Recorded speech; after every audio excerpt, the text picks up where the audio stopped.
Wow. So, Seth, a large part of the issue in the education system is a challenge which, with teaching things that cannot be measured. Um, I believe that this is one of the key problems of why we don't spend time developing empathy, compassion, and some of the less tangible and measurable habits of mind in our children.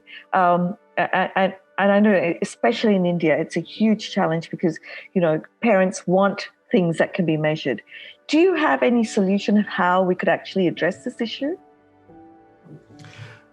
It's not that we can't measure these things, it's that they're hard to measure. It's that it's easier to measure a multiple choice test.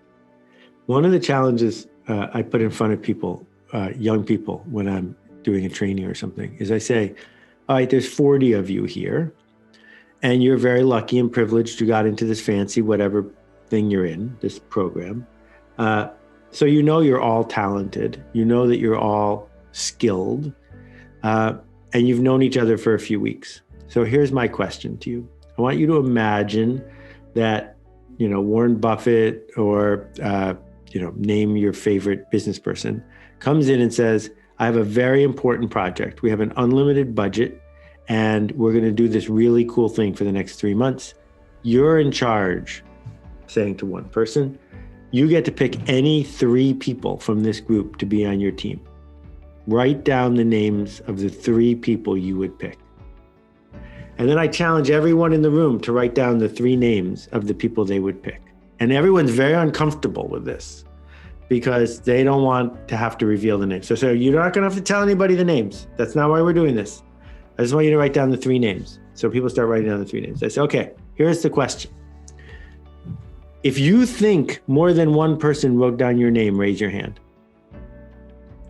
And what's fascinating is out of 40 people, usually 7 people raise their hand.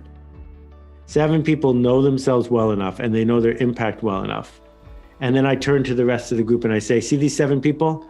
Did any of you pick them? And lots of people picked them. So they know and the group knows.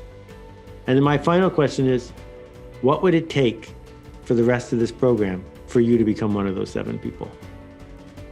Because that's your job. That's what we're trying to improve, to be picked as one of those 7 people that lots of people want on their team, that lots of people say, this is the one I want. And none of it is based on test scores.